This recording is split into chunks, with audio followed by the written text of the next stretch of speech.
Nous, journalistes, membres du RAJEC et sociétaires de l'Union nationale de la presse du Congo, UNPC, avons appris avec consternation l'enlèvement le vendredi 27 mai 2022 du journaliste Yves Buya par les agents des services de renseignement en complicité avec le journaliste Israël Mutombo.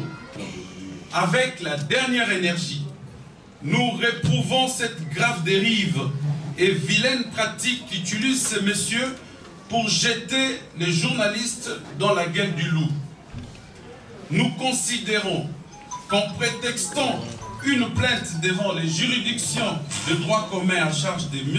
Buya pour le faire cueillir par des agents des services de sécurité, Sieur Israël Mutombo s'est comporté tel un loup qui rentre dans sa case pour en dévorer la confrérie.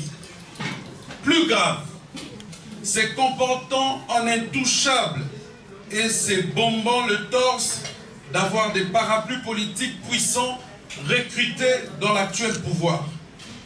Combien de fois a-t-il été convoqué pour ces dérives répétées, ces fautes professionnelles et la diffamation quotidienne à la commission de discipline? L'affaire Niei, où il a dénigré une haute personnalité politique du pays, est une preuve éloquente de la violation grave de l'éthique du désormais allié des bourreaux de la presse.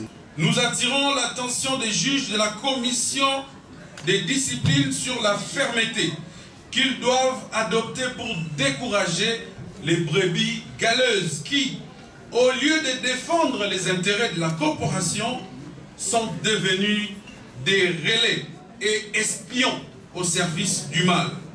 Ainsi, nous exigeons que l'audience, le jour de la comparution de M. Mutombo, soit publique pour permettre à la corporation déjà scandalisée de constater le manque de solidarité d'un prétendu confrère. D'ailleurs, Yves Buya n'est qu'un premier cas.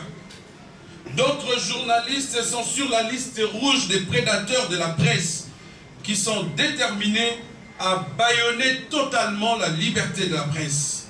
À haute voix, retenez que ni la peur, ni les arrestations ne peuvent nous empêcher d'accomplir ce que nous considérons comme le plus important dans nos devoirs professionnels et civiques, à savoir la protection du droit à l'information ainsi que la liberté d'expression et d'opinion, fondement de notre Constitution.